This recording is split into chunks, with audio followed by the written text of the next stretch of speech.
it took a while to realize that, okay, basically you're doing whatever you want to do up there with some basic understanding of loops, spins, and rolls. Okay? And it's a lot of fun. The first time you get out there and the horizon does funny things, you're going, what am I doing here?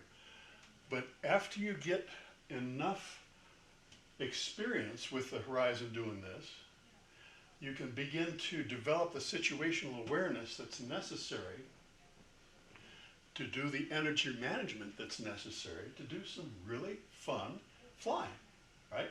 Got to have the right airplane for it. You got to take some instruction with it. You don't want to, there's some gotchas that I'll go over here that can get you into trouble if you just go out and try to do it yourself. But it's a lot of fun. And if you move on to the next one here, basic acro is easy if you're happy with doing a relatively sloppy loop, or if you're happy doing just a relatively basic roll. Basic acro is fairly easy. It's the precision that's difficult. And I've never done competition, but I got to the point where I could do a loop and I'd come out in the same point, same altitude that I entered, rather than gaining or losing a couple hundred feet. It's the precision that's hard. Basic acro is really not that hard to do. And it's all about the energy management and the spatial awareness, but there's really some important gotchas. And next one, did you have that? This one? Yeah. Yeah, I do. You talk about, this is a Ford trimotor, right? 1929, whatever it was. And this guy's looping, spinning, and rolling a Ford trimotor, for crying out loud. Talk about your power to weight, and you're not carrying passengers, obviously, but talk about your weight to power ratio being relatively low. And this guy is having a lot of fun with it. Go ahead and start it when you get a chance there, Will. Yeah, I'm trying. So, it is, as long as you're aware of your energy, so that you're not going to fall out of your loop, not going to dive out of a roll, the basic acrobatics can be done in some rather unprepossessing types of airplanes. But you want to look at your POH. You want to see, what's this airplane approved for? You want to look at your type certificate. What are your plus or minus G's, right? Yeah, okay, so he's walking the dog, right? He's got a little crosswind from the left there. He's tilted into it, and now he's going up here, and now he's going to spin it. Takes it up there. He's spinning a Ford trimotor, okay? And you saw it developed, and it finally developed into a good stabilized spin. Now he's opposite rudder and he's pulling it out. Okay? I tried that, but the guy would pull out. Okay. And this is a really tight loop for such an airplane that's that big, right? Wow. Okay. Coming out there, and now he's climbing up, going to go up and do another one. We should have had this when the trimotor was visiting here. Yeah, there you go. And now he's going to stall it, right? Coming down again, okay? And the next thing he's going to do is he's going to spin it, or he's going to roll it. And the kind of roll he's doing is really a snap roll here. He's bring it over and phew, it's basically a horizontal spin, right? It's, so you can do acrobatics in a variety of airplanes as long as you're aware of the structural limitations of the airplane and have a little bit of instruction on it. Good, okay, let's move on to the next one there.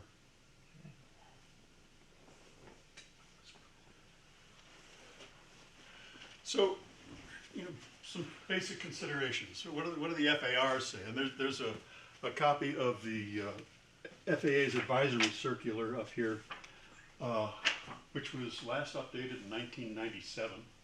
Okay, but things haven't changed much since there. Parachutes. What are the regs on parachutes? If you're just out and about, you're supposed to have parachutes. If you and a passenger are out there, anytime the wings exceed 60 degrees bank, anytime the nose goes plus or minus 30 degrees of pitch. So if you're going to do acrobatics, you and a passenger are supposed to be wearing parachutes. But if you're out there solo, the FAA doesn't care. You can go out there and fly without a parachute. If you're doing spin trainings, spin endorsements for a CFI, you don't need to wear parachutes, neither you or the student, right? So there's different regulations. They're pretty basic. If you're doing acro, you got to recover at least 1,500 feet above the ground. There are certain areas they don't want you doing acrobatics over. You don't want to be within 4 nautical miles of the Victor Airway. You don't want to be over a populated area. But other than that, there's really no limitations, and there's no instructor certification required. There is no endorsement for anybody to take acrobatic instructions and then go out and do loops. You don't have to have that signed off in your logbook. If you're doing pre-flight for acrobatics, you want to make sure that all the loose items are back there, because you don't want things falling around in there. You don't want them jamming up the controls. You want to make sure your back seat's not going to impinge on the back seat stick. Matter of fact, the Decathlon has a little limitation. The seat can't go far enough forward to actually impinge on the stick. The rear seat belt should be buckled out of the way so it's not flopping around catching it. And you want to make sure you're within the gross weight and CG limitations, right? Because if you get too heavy, as you pull out of the loop or pull into a loop, you're going to exceed the 4Gs that you really want to go. Most acrobatic planes are stressed for like 6.5 positive, and something like 3.5 negative, if they're actually certificated for, next one please, for acrobatic instruction. The airplanes, okay, if you're going to do much inverted flight, you want an inverted oil system. The Decathlon was certificated for 2 minutes of inverted flight. That's a long time to be hanging from your seatbelts. Okay.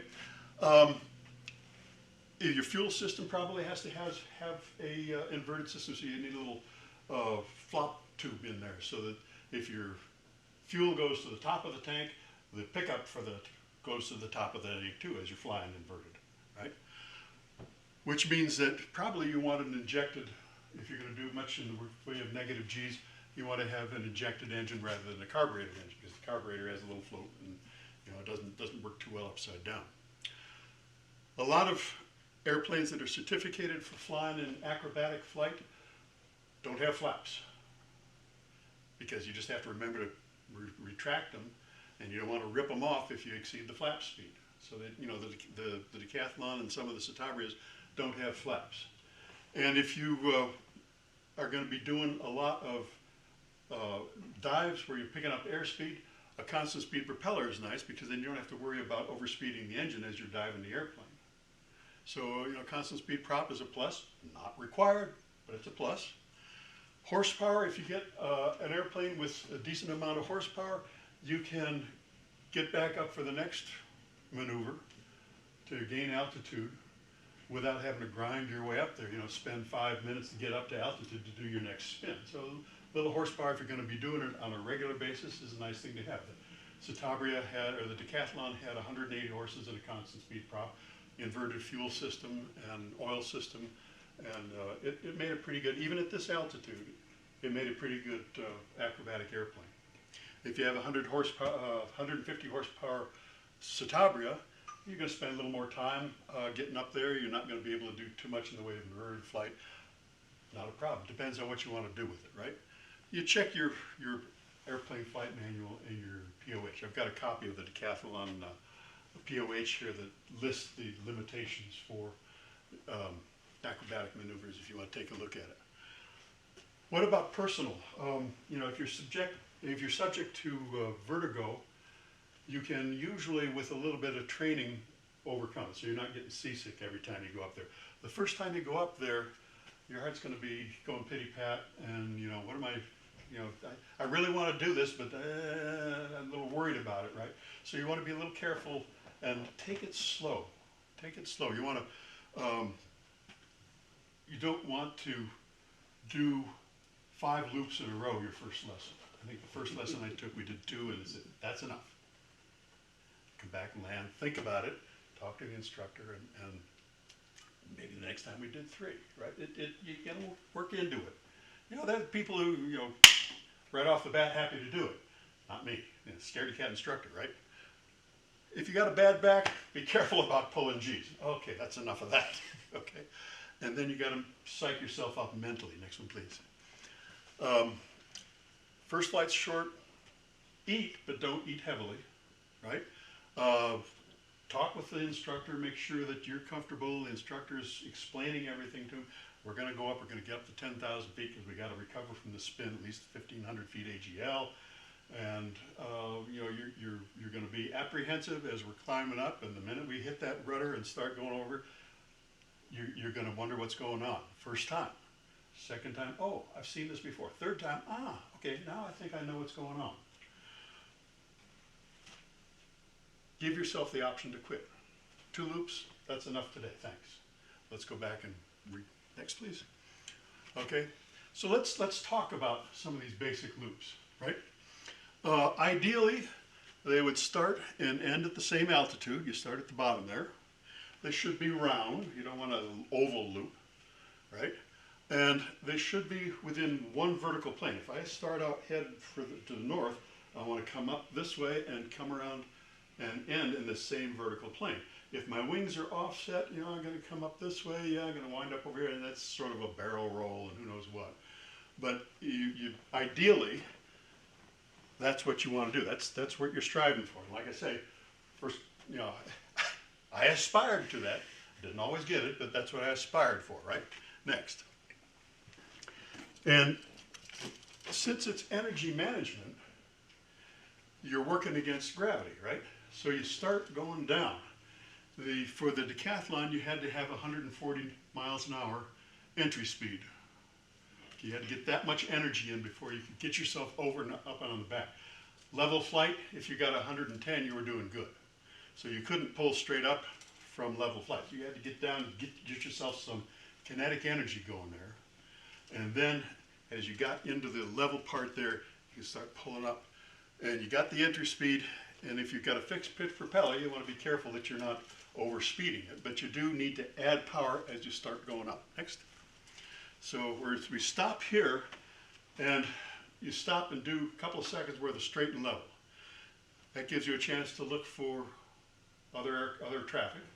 It's also the basic entry of a maneuver. Any maneuver you do in competition, you start straight and level and then go from there, because that gives you a target to come back to, right? Okay, your final traffic check, that's a competition entry. You note your altitude and your airspeed here. Make sure you've got enough airspeed, 140 miles an hour, to get you around the loop. Next. Now, I'm pulling up, all right? If I don't already have full power, I'm adding full power there. You're pulling 3.5, 4 Gs. So, you know, okay, get your stomach under control. And you're probably going to add a little bit of rudder. Now remember, you've got gyroscopic precession. Anytime you change your gyroscope, your propeller, anytime you change the axis of rotation, right, the force on the rotation, the force is operating 90 degrees from the application of the force in the plane of the rotation. So if I'm pulling up, it's the same as if I'm pushing on the bottom of that disc of the gyroscope, right? So I'm pushing on the bottom of the disc, which effectively is pushing over here on the left side of that disc. The airplane wants to go this way. So I'm going to have to add a little bit of left rudder pressure to add that, because I'm pulling up pretty sharply, right? All right, so I've added power and I've lost the horizon. Next one. As I lose the horizon, I can no longer see where I am, and this is where the situational awareness comes in. I have to look to the side. So here I've lost the horizon here over the nose. I don't know where I am in terms of pitch, and I have to know that because I have to adjust the stick in order to keep the airplane coming around. So what you do is you look off to the side. Ah, there's the wing, and there's the horizon. I know exactly where I am now. So you shift your frame of reference from over the nose to off to the wing, and as I come up, I can see the wing is normal to the horizon, right? And I can keep on coming. I can keep looking off to the left there. I know exactly where I am in the loop. Okay, next. Now, as you come over the top, as you start to come over here, I'm not pulling quite so much anymore, because now the force of gravity is starting to help me down here. So energy management is still full power, but your aerodynamic management is changing. So gravity's pulling me down here. Matter of fact, I might even have to push forward a little bit on the stick in order to keep that loop round. You don't want to push too far forward, because if you push too far forward, you get at a slow airspeed. You're coming across the top here. If I push too far forward, I can stall it. And stall's not bad, but if I stall it and I'm uncoordinated, you can enter an inverted spin. You don't want to do that. So you're coming across the top there. You start easing off on the stick. You're keeping track of the airspeed, and you're coming around. And now I'm coming around. Next, please. And I'm inverted. Airspeed's slow. A little bit of forward stick to keep the loop round. And now I can see in front of me the horizon upside down. I'm just looking straight forward through the windshield. I can see the horizon in front of me here. And what I want to do is I want to double check that my wings are level. Here, the wings are not quite level, are we? So I need to, I'm coming across here and the wings aren't level. I need to get the wings level. If I'm not quite level to the horizon, I have to get it this way. Otherwise, I'm going to wind up out of that plane of the vertical loop. Okay? Next. Coming around, I'm starting to look for the ground again. Okay? But I still need to look out the horizon, or out the side, because there's a lot of ground out there. It's just like there's a lot of sky up here. Keep track of where you are with looking out to the side, but now I'm shifting back and forth from the wing to the horizon, off the wing to the ground. And I'm still using left rudder. But I'm powered back now, okay? Because gravity's helping pull me down. So I don't need all that power. Next. Looking sideways, looking out the side. I'm headed straight down, gravity's pulling, power's back. But now I want to arrest that descent. I don't want to go straight down anymore. I want to keep coming around. So I start pulling back. And the ideal is to, you go in with 3.5 Gs, you pull out with about 3.5 Gs. Okay, next. And I'm pulling hard. I'm looking, now the horizon's out the front there, and everything's good, okay? I'm beginning to recognize things. Things are looking normal again. Things are looking upright. This is what I've been doing for 90% of my flight time.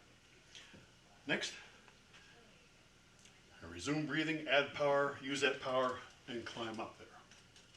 Any questions about the basic loop? Okay, let me give you a video. Can you bring up that one video that, this is a video. I had a gal who said she, one of her bucket list items was to do a loop. Okay, so I'm happy to do it. All right, so we're looking sideways. We're diving down to pick up the 140-mile-an-hour airspeed necessary to enter. All right, she's looking over my shoulder. There's a level, straight and level. And now we're pulled up. We shift to the side here. There's coming over the top. All right, and you hear the stall warning go there? All right, so that's 5 to 7 knots above the actual stall. And then we pull up. It takes about 10 seconds to do a loop in a decathlon. All right. I asked her, do you want to do one of these again? She said, yeah, okay. Not nearly so vocal the second time around. You want to do another? You happy? That was enough. We came back, we landed, she threw up. Okay? It's something that is really sort of out of the general experience level of most pilots, and certainly most people who are not pilots. But you try and give them enough information about what you're doing so that they're not too apprehensive, and you're good to go. I took my sister-in-law, said, Franny, your bucket list, you told me, was to do a loop. Let's go do it, by golly. And so all the way up, I was explaining to her, climbing up, and we're going to get up the top there, and now we're diving down, we get 140 mile an hour, and now we're coming up and around. Nothing, all this time, nothing from her, nothing in the backseat. And that's one of the keys that you don't want to do too many of these, right?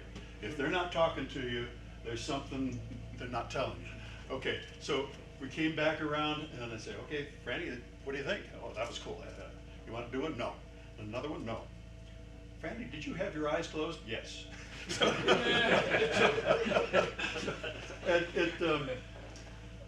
We did a loop, checked it off our bucket list, everybody was happy, right?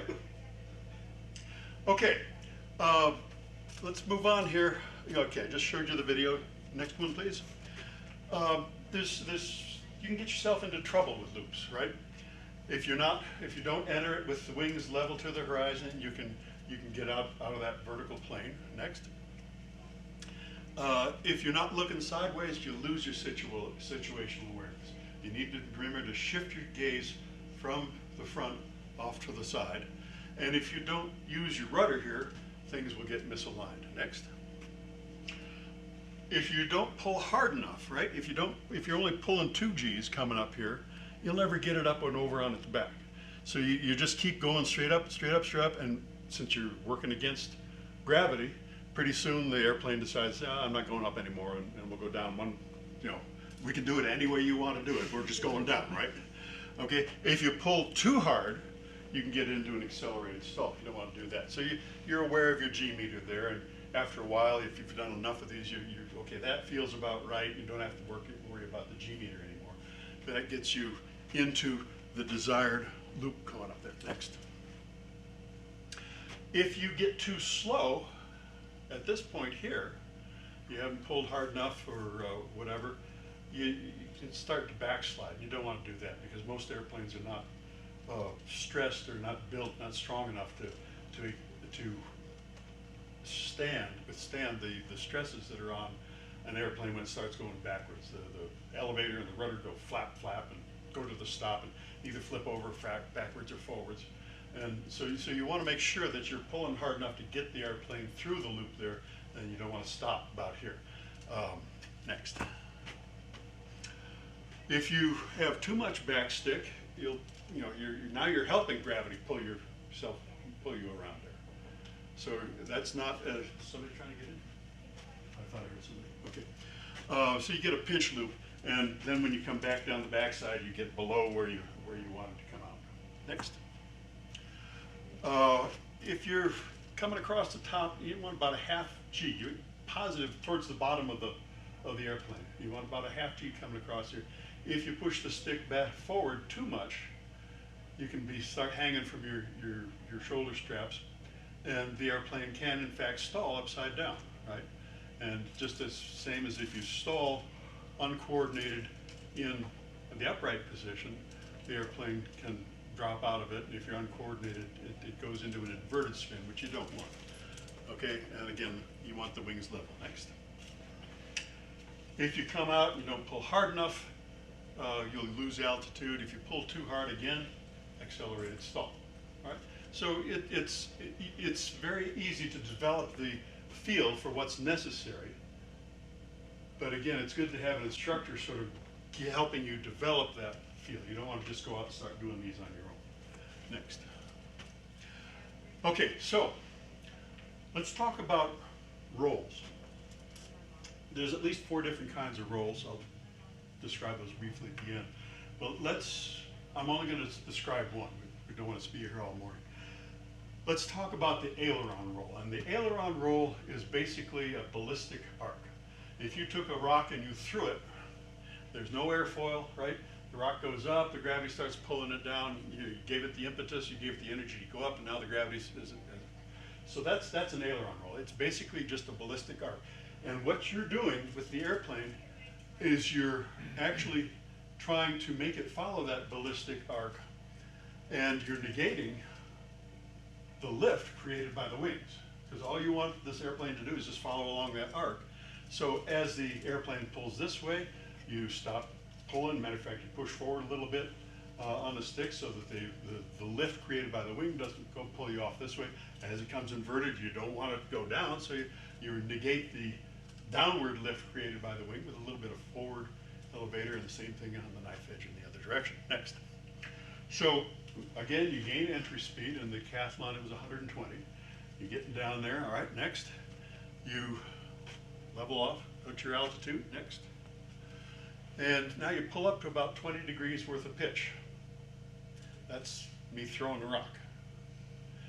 All right, at this point, I'm unloading wings. I pulled back to get this 20 degrees of nose up, but now I'm unloading the wings. So I'm letting that stick come forward. and I'm releasing the back pressure, unload the wings, and now I start, okay? So I hit, let's see, yeah. Next one? Excellent. Yeah, please. Now, I'm gonna hit full aileron. And one of the hardest things to get a student to do is to give full aileron. Any of these acrobatic maneuvers, you have to be very definitive with your, okay, I'm trying to make sure the examiner knows that I'm a good, safe pilot. I'm going up for my pilots. Everything's nice and gentle, no more than 30-degree pitch, no more than, whatever. In an acrobatic plane, you want full deflection most of the time, and you want a very definitive, okay, I'm coming over here. I'm not coming in like this to start the roll. Full deflection on the aileron, all right? And as I come across here, I'm going to add a little bit of rudder, opposite rudder, to prevent the thing from yawing. And I'm going to add a little bit of forward stick to keep the thing from turning, all right? So I've negated all the aerodynamic controls on this by unloading the wings. I come this way, the wing lift wants to turn this way. No, I don't want that yet, so I'm pushing a little bit of forward stick, keeping the aileron all the way deflected, and I'm keeping the rudder all the way deflected. Next. All right. Now, you ask yourself, I'm upside down. Why am I here? Right? Gotta remember that you gotta complete the maneuver. Don't stop in the maneuver here. Keep the stick into the turn, and full aileron, a little bit of forward stick to keep the nose from dropping on the horizon, and just keep it coming around. Next. Okay, now I'm knife edge again.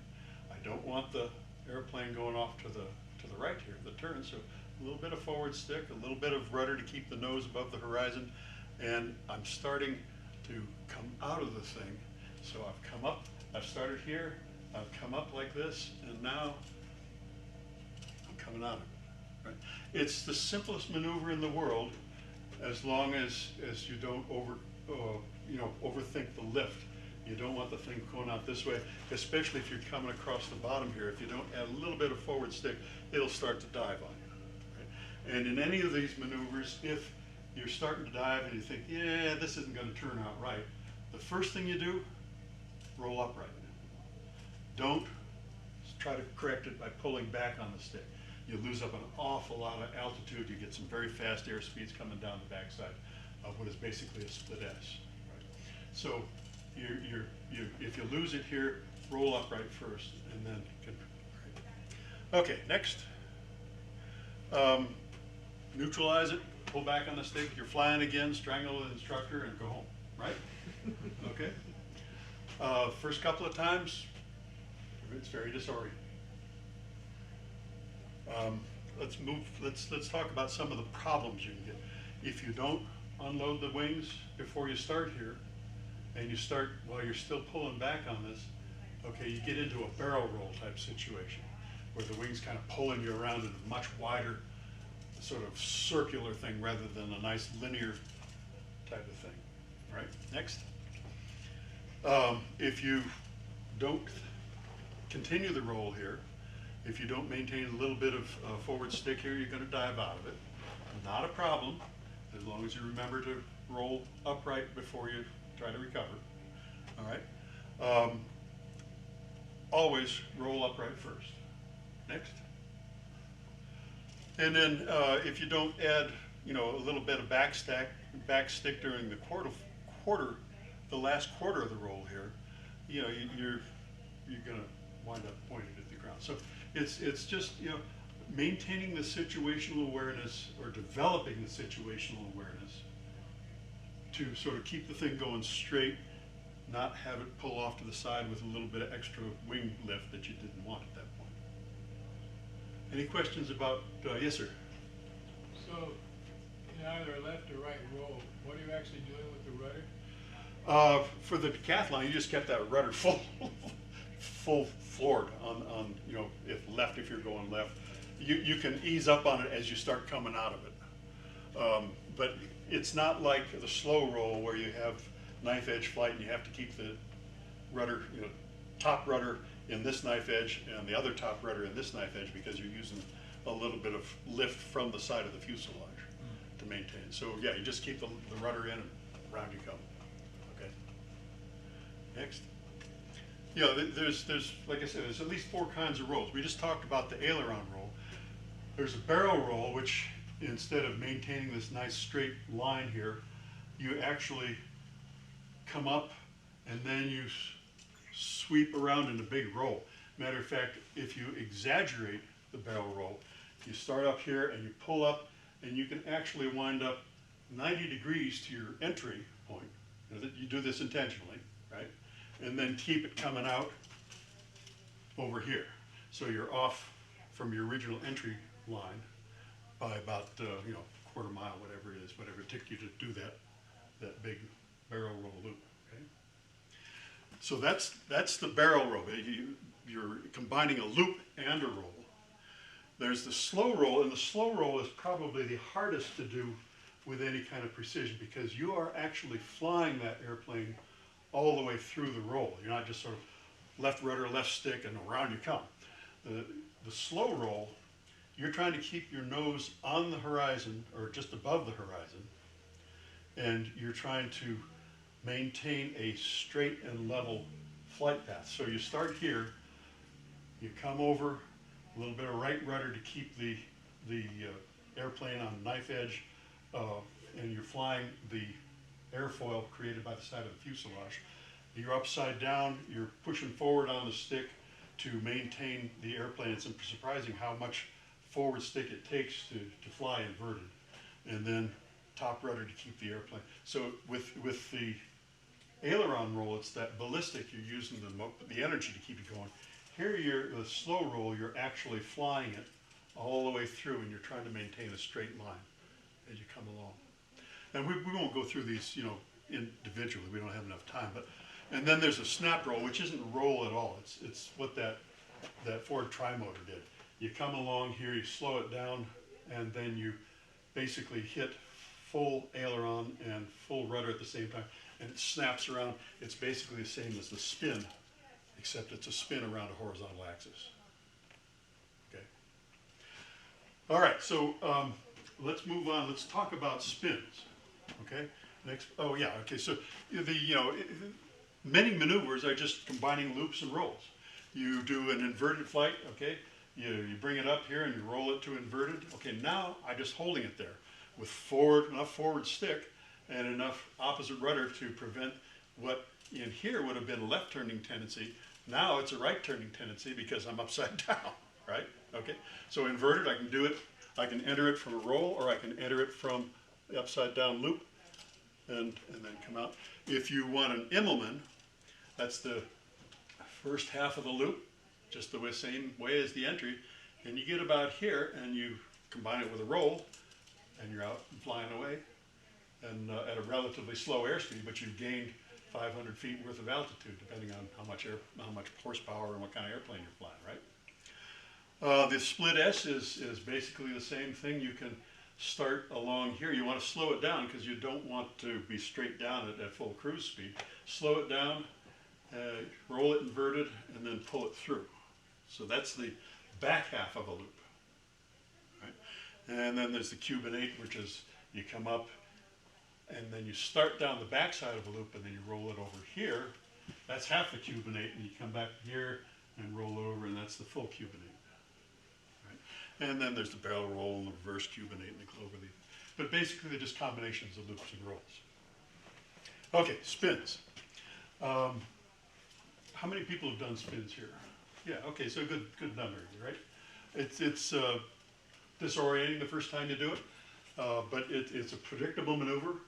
It's something that you can come out. Matter of fact, Charles Lindbergh relates that when he was flying the males, that they got above a cloud deck and they couldn't work their way down through the cloud deck because they couldn't see. They didn't have the instrumentation and the navigational aids. If they knew there was a good ceiling below the cloud deck, they would get it up. They'd spin it down through the cloud deck. The minute they'd see the ground again, they would, in fact, roll out of it, and you're down through the cloud deck, and everything's good again. All right. Next. The FAA's basically got the philosophy, now don't stall it and you won't spin it, right? So a lot of people are scared of stalls because they think it's automatically going to go into a spin, but stall doesn't lead to a spin. It's an aggravated asymmetric stall that leads to a spin. So use the rudder, use it correctly, and you're good to go, right? Next. If one wing is stalled more deeply, it has less lift. As you increase your angle of attack, as you come up like this, the wing has more lift, right? As you get beyond the critical angle of attack, what is it, 16, 18 degrees, whatever it is, the lift on that wing begins to drop off. You get beyond. So here's your angle of attack, right? Here's the coefficient of lift. As you increase the lift to that critical angle, or as you increase the angle, the critical angle, you increase the lift, everything's up, everything's happy. But once you get here, the lift starts to go.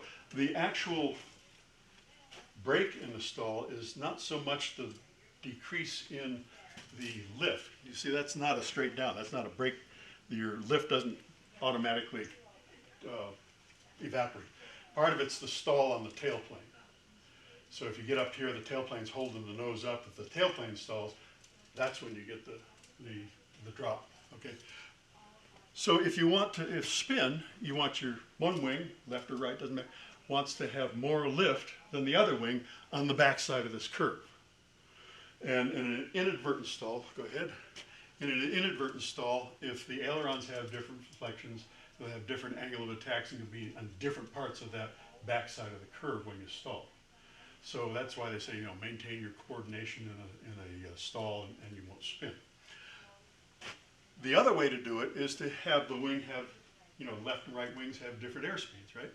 How do you do that? Next, you move on to the next one here. Yeah, you kick the rudder. Kick the rudder. One wing speeds up, has more lift. The other one slows down, has less lift. And if you're close to a stall when that happens, away you go into a spin. Right? Next. So a one-turn spin is fairly easy. You get up there, you can do it in level flight, just keep increasing the bank angle or increasing the angle of attack in level flight, or you can actually pull it up into a spin and stall it there. Just before it stalls, kick the rudder. Which way you want to go, left or right? Okay. Kick the rudder, airplane comes over, says, you don't want me to fly? I won't fly. And we'll go into a spin. The outside wing, because you kick left rudder, the outside wing is going faster, has more lift, brings it over into a spin. All right, next. Slow to a stall, power, you can do power on, you power on your little higher angle of attack. It's a little bit more abrupt entry. And then you ask, really, why am I doing this? And as an instructor, you get comfortable with this. Okay, I'm pretty comfortable. I think I know how to spin an airplane. But you put a student in the front seat and say, what the hell is this guy going to do to me? Right? So you get a little bit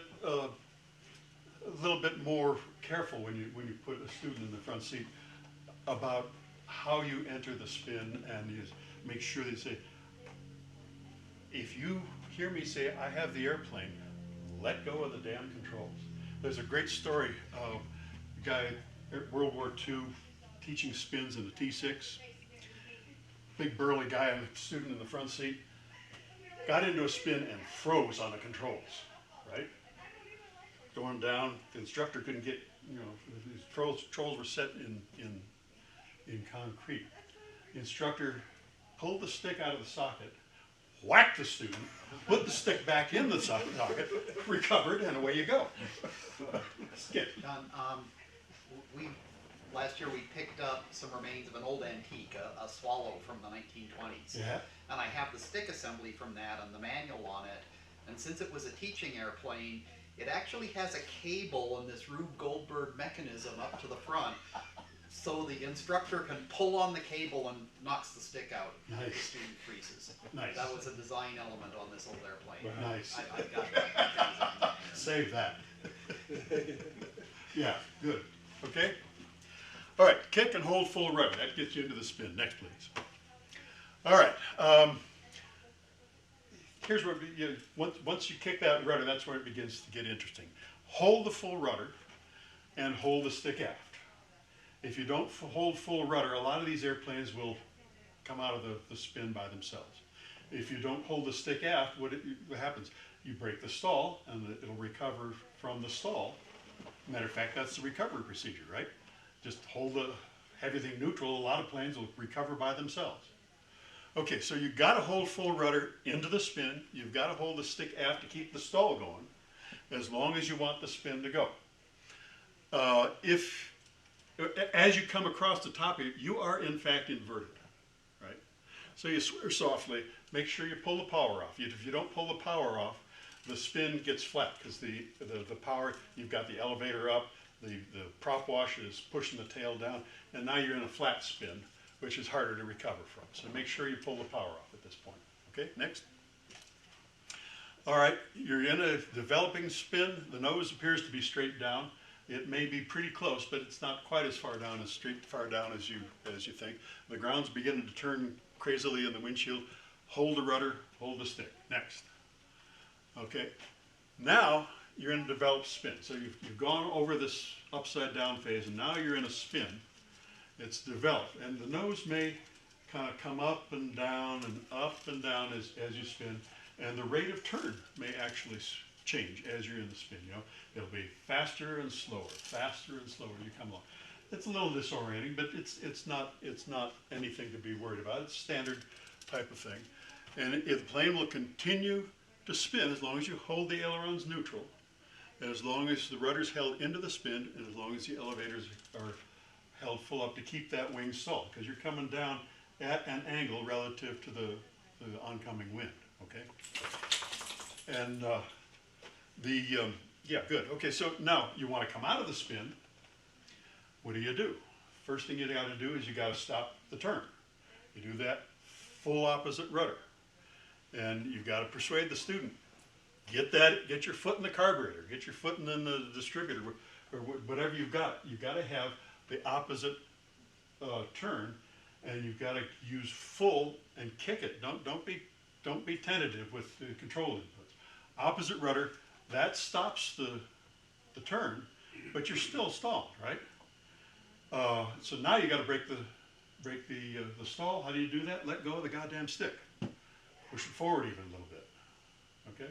So it's a two-thing. You stop the turn opposite rudder. You break the stall with opposite stick. Now you're going pretty much straight down and gently pull out. If you pull out too fast, you get a secondary stall. Okay, next. Release the opposite rudder, then let go of the stick. You know, the pair, the spin recovery, power, aileron, rudder, elevator. Okay, power, so you're not in a flat spin. Aileron neutral. What happens if you try to recover from a spin with opposite aileron? It actually exacerbates the problem. If I'm going this way and I use the stick in the opposite direction, which side of what happens to this aileron? It goes down, right? You're trying to lift this wing, but what that does is it increases the angle of attack on this wing, because that aileron going down changes the effective chord line, and you get that deeper into the stall. Right? So neutralize the ailerons. Don't try to come out with opposite aileron. Right? All right. Once you've got the spin arrested, or the turn arrested, then you can break the stall. Okay, then let go of the stick to break the stall. Like it. All right. Bring the nose up carefully. You don't want to exceed red line for the airspeed or the tack if you're in a fixed pitch prop. Don't pull out too quickly. It initiates another stall. And then add power, go home, and everybody's happy. Good. Next. Spin, the problems, disorientation. The first time I saw that windshield, that ground go spinning in the windshield, I did not know where I was. Right? It takes a while to sort of develop the situational awareness. Okay, I've seen this before. This is what I do to get out of it. If I hold the stick back during the final recovery and don't let go and don't break that stick, now I'm kind of sitting here, I'm in a falling leaf type stall. It'll flip over, especially if I over control with the rudder. It can spin off in the other direction, right? Don't reduce, you want to remember to reduce the power. You don't want to stop the spin with the ailerons. You maintain that full rudder until you're ready to recover. Keep that spin going until you're ready to recover. A lot of people sort of stop of, okay, I'm not sure where I am, I'm going to neutralize the ailerons, neutralize the rudder. So you just be aware of what you're doing, and if you hold the rudder too long, it'll spin over in the other direction. And don't be tentative with your control inputs. If you got a plane built for acrobatics, the controls are built to respond to very definitive control inputs. Bring that aileron across when you want to do a roll. Hit that full rudder when you're ready to enter a spin. All right. Be aware, however, that different airplanes have different spin recovery techniques. You know, this is the sort of the standard spin recovery, but not every airplane has exactly the same spin recovery techniques, and twins aren't even certificated for spins. You're not supposed to spin a twin at all. Next. So why even learn acro? Well, it's a lot of fun. It sure builds your confidence, you know. The minute you take somebody up in an airplane and realize that, okay, they don't have acrobatic experience, I don't want to do full aileron when I roll into a turn. I want to do it nicely. But you know that the airplane would be perfectly happy doing a much more abrupt entry into a turn, a very definitive. I kind of roll in, roll out, rather than roll in, roll out. The airplane will handle it. You know what you're doing, and the pilot will handle it. And then, of course, there's always a good something to be said for knowing how to recover from an upset. You get in somebody's wakeboard to see you get upside down. I've been here before. I know how to get out of this. Just roll it right back up again. Good. I think that's, yeah, so, right. Basic acro isn't hard. It's intimidating at first. There are some gotchas to avoid. You know, don't stall it upside down. It's about energy management and spatial awareness. And I won't flick the Red Sparrows video on, but it'll be on the copy. It's a bunch of guys, you know, in a marching parade, and they're doing maneuvers on the ground. It's a lot of fun, but it's stupid. Yes, sir. Can you talk about the stalling it inverted? Yeah. And what the recovery, or you say don't get into that, but Yeah. You stall it inverted. Okay, it's going to come around into a spin like this. You got to have enough situational awareness to know which direction you're spinning, right? And inverted, the recovery is the same in that if you're spinning this way, you hit this rudder, and that stops it. And then, in order to recover from the stall, you pull back on the stick. Okay. So instead of pushing forward to break the stall, which would get you into a deeper stall, you bring back the stick, and now you're inverted, going down, roll it right side up, and come up. Is that what you're asking? yeah. Just you kept saying don't get into that, and I'm sorry. I don't know if it was. Well, it's the danger is in that it's very disorienting. In fact, since your rudder is in the back here, and it's actually more effective since it's below there, and it's more effective in an inverted spin than it is in an upright spin. So the danger is in the disorientation. Okay. Do you practice that? No. No. It's good to have done it, but it's not something that I was real thrilled with. Good. Question on spins. You talk about students being tentative and stuff. And Yeah. one of the things I've noticed, the Taylorcraft certainly does this, that when you enter the spin and you're doing the turn, and maybe you're a little tentative and you just release back pressure a little, not enough to break the stall, it really speeds up the turning rate. Mm-hmm. Is that just my airplane? I've had it in 2 different airplanes, I've noticed it. Mm-hmm. But is that reasonably typical, or, again, it's the tentative student thing that but it's funny, if you just I've never release a spun a little, Taylorcraft. it increases the rate of Yeah. turn. And I haven't quite figured out what's I going on. don't know. I can't answer your question. I've spun 3 different kinds of airplanes, and some of them wrap up pretty tight, pretty quick. It's where your center of gravity is and how much mass you have outside. And I don't know the answer to your question. Yeah, I've seen it happen. I've spun like 5 or 6 different kinds of airplanes, and I've seen the Taylorcraft certainly does it, and I did it in a pits with an instructor and noticed it would speed up if you released just a little bit. And I was wondering if that was more universal or if that's just me noticing it in a couple of airplanes. Yeah, I'm going to plead ignorance on that, Skip. I think that a spin is a high drag maneuver, so if you're reducing some of that drag, it can spin a little faster. Yeah. Okay, okay. Yeah, I think they call it an accelerated spin. If you can, if you push the stick forward on some aircraft, they'll start to spin faster and they'll start to flatten out. So it's not just me, that's the... Yeah, it's like, I think you probably noticed this on a snap roll is if, you know, it's like John says, you enter the snap, with you're stalling the airplane horizontally, but you know, the stick's all the way back, you're kicking full rudder, the airplane starts to go into a horizontal spin. If you ease up just a little bit on that, it'll accelerate, it reduces the drag and it'll accelerate that spin rate. Cool. I had a question. Is there any danger at all, or maybe in some airplanes more than others, of doing spins, multiple rotations, too long to where it'll go flat, and turn into a flat spin? You read about it, but then you read about people doing 29 turns. Yeah, exactly. You know, so Exactly. the recovery, if it does go flat, the recovery would be much the same. You got to break the turn, then you got to break the stall, and it may be more difficult to break the stall if you're flat.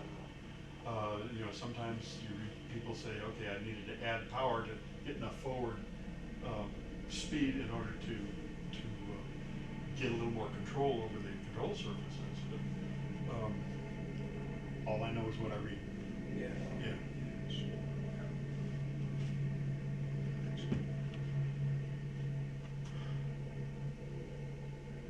Other questions? I have one for you, John. Yeah. So, you know, spins used to be required Right. back in the day. I think they're still required for a private pilot's license in Canada. Are they? I think that's what my Canadian friends tell me.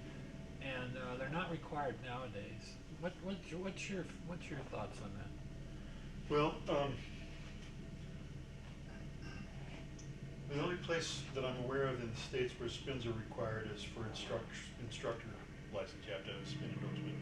And if you read that, it says, candidate has demonstrated instructional ability in spins. And most instructors go up and they do a couple to the left, couple to the right.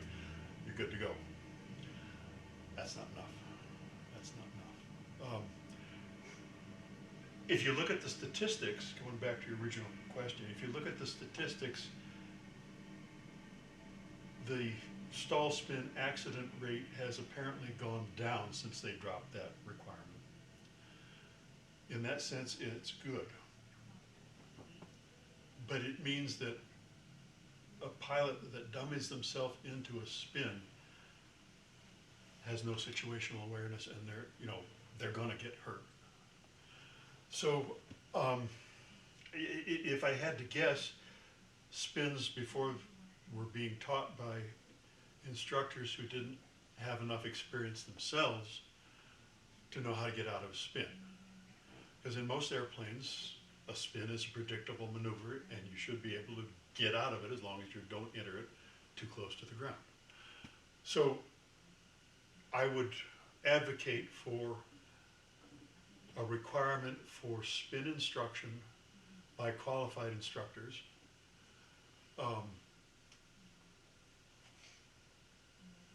But that's not going to happen. Yeah.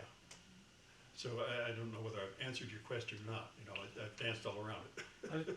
You've answered. That's exactly how I feel about it. Is that, you know, the early statistics, there were a lot of instructors in those airplanes that crashed. Right. And that's a clear indication that the instructors were not familiar or current with spins, and probably shouldn't have been trying to, teach those. The thing you kept saying all through this, which I think is really important, is it's a very disorienting maneuver the first time you see it. Yeah. I can remember the first time I saw it, and it was like, I had no idea where I was in the airplane. You know, Yeah. I just, my instructor recovered it. And But like you said, see it the second time, the third time, all of a sudden develop an orientation, an understanding of what this maneuver looks like, and then if it happens to you, you'll have some idea of how to recover instead of just being totally, Yeah. lost all your orientation. So I think my personal opinion is that everybody should be introduced to a spin, a couple of spins, just so they get to see what it looks like. And it doesn't mean they're going to be great at recovering or anything else, but at least they won't be totally caught by surprise. Yeah, no, I'm with you there. So, is it the case that every spin entry involves a period of inverted flying? Typically, yeah. Even the base to final deflected ailerons, skidding turn, they'll go upside down first. One of the things when I took instructors up to give them the spin endorsements, that okay, we're going to show you the base to final. We're not just going to go over and kick it left, kick it right. We're going to show you a cross-controlled spin entry, and it comes over.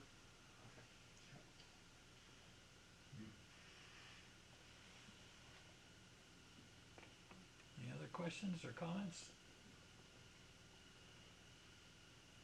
I'll throw one in. I liked how you kept talking about developing situational awareness.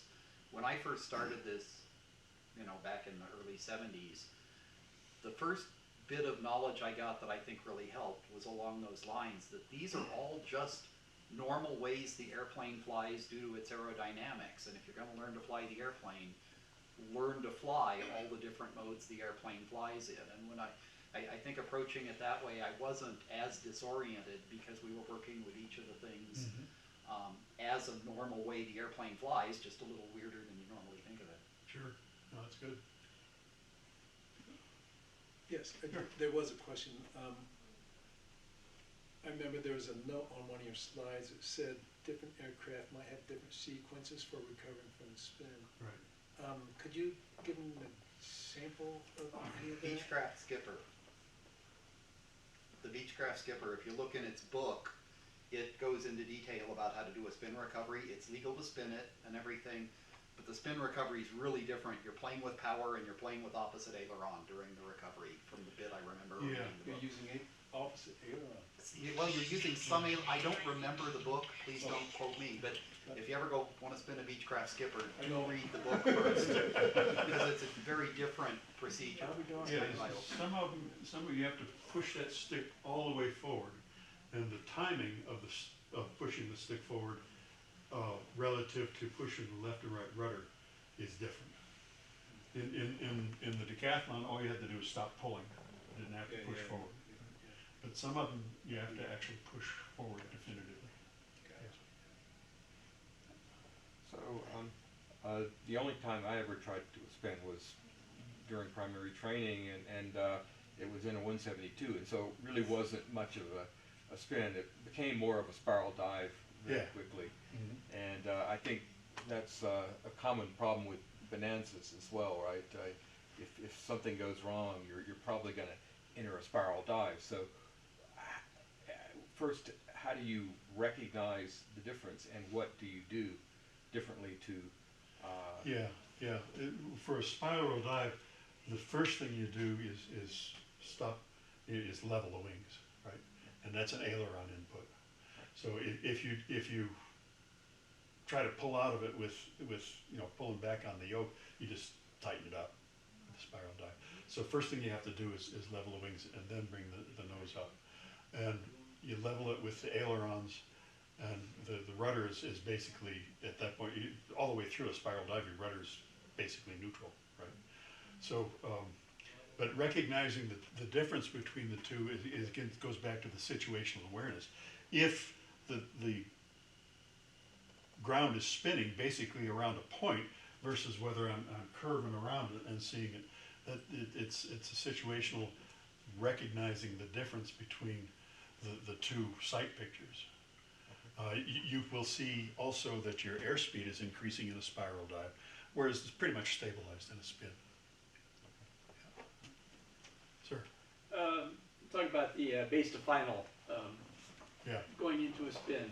There's your cross control, which Right. definitely can go into a spin if you get too slow. Right. But there's also a heavy skid going into that turn. Can that be a problem too? Because you got that low wing that's slow as Yeah, you're yeah. skidding heavily.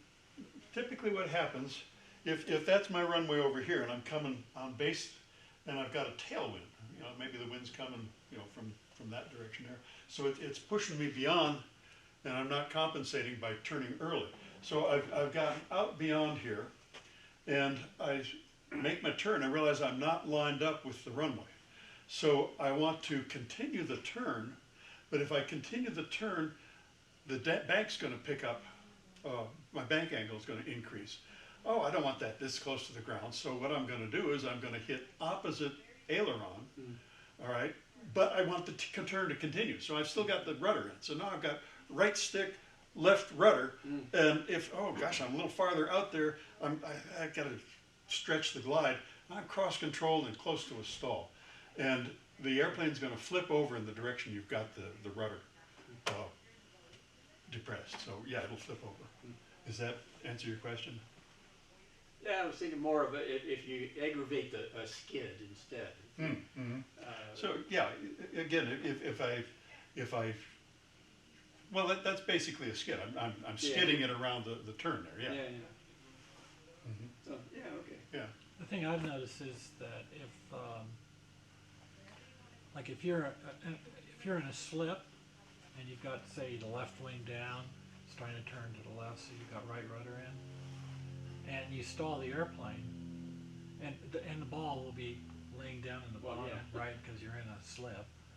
When you stall the airplane opposite the ball, the airplane's going to rotate opposite the ball, and so what it's going to do is it's going to rotate from wing down to level and then over. But one advantage to that is that you've got some time to react before it goes inverted. Is that it'll roll like that. Whereas in a skid, say like John was just describing, what's going to happen is if you want to put that thing in a skid and you put in the rudder to cause it to skid in this direction, okay, and the wing is already down, all right, and the ball is sitting over here because you're skidding, it's gonna roll towards the wing that's down. So in one case, in a slip, it's going to try to roll level and it'll keep going if you don't stop it, but at least it's going level. In a skid, it's already down, so it doesn't take very far to go inverted, and that can be really disorienting to people. So if you're going to stall in a slip instead of a skid.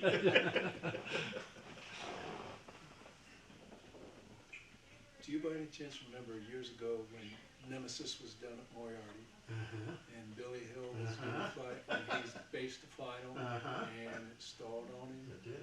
It flipped over and he says, okay, never again. He's lucky to be with us, Yes, right? he is. So many times most of the times that's a fatal I have situation. no idea how he recovered that slick an airplane that low to the ground. And do you think he was able to power himself at some point out of that? Maybe. He probably just continued around. Yeah, I didn't know if you had any insight on No, that. I haven't talked to him. I need to one of these days. Any other questions, comments? How about we give John our... Thank you so much.